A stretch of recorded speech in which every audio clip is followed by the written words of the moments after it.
Alrighty, this is a continuation video. I'm going to try to make as many video topics as I want within the day. I'm freezing my nuts off. I don't really care about the cold that much, but I want to make these videos anyway. This is my 1995 Toyota Celica. I just came back from the racetrack with it, and I'm going to check the oil. This car is going to have a full makeover. I always know I say that and then I never actually do it, but I can now. So now I'm going to try. Maybe in the next month I won't be able to, but I'm going to try and do everything I can while I still can.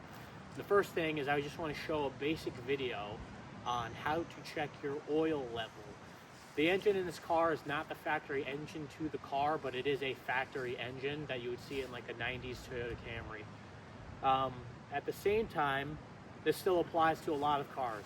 A lot of more modern cars have electronic dipsticks, but on most sane people's cars, you'll have a dipstick that is still connected to your engine. I'm going to show you how to properly check your oil level. Go ahead and grab the towel that you keep underneath your bedroom. All right, so you got your towel. This is the engine right here. Right here.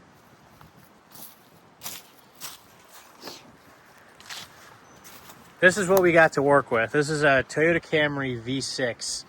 See that yellow thing right there? Most cars will have it. It's called an engine dipstick. Now you need to find where it is specifically for your car. But on this car, it is right here. Go ahead and grab it and pull it out. Make sure you wipe the stick. You don't need to read it first. Wipe the stick off. Put it back in. If you just changed your oil, make sure you start the car and have the oil circulate. You don't need to have a hot and cold temperature when reading engine oil. It's not really going to heat and expand that much. It might be a little more viscous, but it's not going to like increase. Like the fluid isn't going to retain temperature enough to make that level change that much. So you can check it cold, you can check it hot. Right now it's freezing, so you can go ahead and pull the dipstick out. Go ahead and just look at the level and see where it's at. I'm reading full, so this is what you'll see right here. It's a little clean, so you might not see it, but do you see that right there? See those little gritty marks, and it says L and F? That means low or full. Or sometimes it'll say E, it depends. Yeah, so I am right on the money at the full mark. So the oil is right on full. On some manufacturers, you will have different types of dipsticks. Volkswagens usually have like an orange thing at the end, and it's kind of a little hard to tell on some cars. If your oil is extremely clean, it'll be hard to tell. Another thing is when you're checking the oil, here's a better look. You can kind of see it, the reflection of it. It's right at the F mark, so that means I'm good. Sometimes when you pull the stick out, see how there's like a little bit of oil up at the top part? Well, in the dipstick tube, there is oil, especially if your engine was just running. And when you pull your dipstick out after your engine was just running, it'll be a little harder to see where the level is. And the reason why is because all the fluid that kind of shot up into the tube a little bit, kind of, when you pull the stick out, it touches the walls of the tube, which is covered in oil. And sometimes it'll trick you on your reading. Like one time I went to go read the stick and it looked like it was like 3 quarts over, which didn't make any sense. And no matter how many times you pull it in and out, it looks like it's always over or under, or it's like very spotty, and it's hard to tell. Flip the stick over. Sometimes the opposite side of the stick didn't touch the actual wall of the dipstick tube, and you'll be able to see a more accurate reading. It might not be the side of the stick that has the L and the F, but as long as you flip it over and it's within the same margin, I would trust that one, and not the one that's reading like 1,000,000 quarts over, which doesn't make any sense, because it would be wet on both sides if it was really that full. So yeah, another thing is, When you pull it out, if it's not reading anything, that's not good. That means you're really low on oil, um, which definitely is not good. So if your stick is reading just a little bit at the end, it is reading, but say it's reading just a tad bit at the end, that probably means you're about a quart and a half down. This margin right here, depending on what kind of car and what kind of dipstick and a lot of different factors, usually it's about a quart and a half, maybe 2 quarts.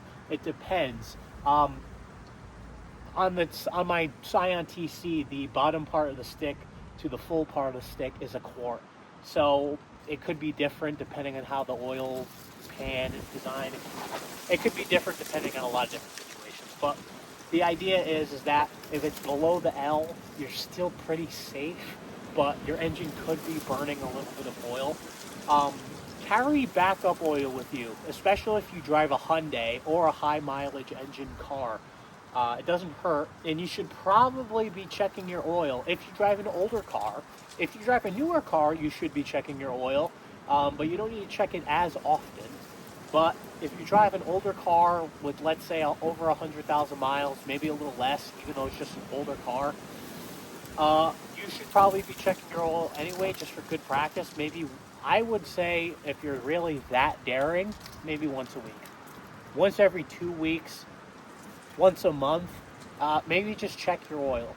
Or if you take your car to do oil changes occasionally or regularly, don't be afraid to ask the service advisor or the mechanic or whoever, like, hey, how's it looking? Was the oil low? Was it overfilled from last time or whatever? Was it like pitch black? Should I change my oil more frequently? Don't be afraid to ask questions, because what's going to happen is people like the service advisors and the manager are probably going to look at you like you have 10 heads. But it really doesn't matter. It's your car, and you want to be the one who makes certain decisions on it. So ask them, hey, was my oil low? Did a lot of oil come out? Was it like pitch black? If it's pitch black, that probably means you should shorten your service interval, and instead of one every 20,000 miles, you can oil change once every 3,000 miles. Stuff like that. So go ahead and put your dipstick in there. Go ahead, check it. Oh Jesus, I just fell. And there it is, right at the full mark. On the back, it's actually right at the full mark as well. So, because the car's been sitting for a while. So I'm right at the full mark. The oil is still wicked clean. I did take it to the track, but I didn't do too many laps on it, so it's not in bad shape. So there you go. Just a quick video, how to check your oil level. Like I said before, carry oil with you, especially if you're driving an older car. It's good practice. It's good to tell, it's good to be able to know what your own engine in your car is doing. It's something you drive every single day. You should be a little more conscious of it. And you don't have to be a mechanic. You don't have to be highly skilled. You can just learn this stuff on your own. It's little tips here and there that will help you become a little bit more rounded. A lot of people take cars for granted, like 95% of the population. A lot of the population loves shoes, and they keep them clean. A lot of them, not all of them, but a lot of them. People who love like shoes and clothes and all these other things, and it's something you wear and you put on every single day. You think you would do the same thing for your car. They're really not that complicated. They are, but they aren't. For a lot of the basic things, they're super simple. It's just worth learning on your own. And it's just better. You can just figure it out on your own. And then you have an idea of what it is that you have. And I always say, like, it's good because then you can help out a friend, or it's like, oh, I got to go solve this in my car. And you can be like, hey, I know how to do that. Let me help you out. I'll save you the trip to the dealership or Jiffy Lube or something. And you can just kind of figure out everything on your own.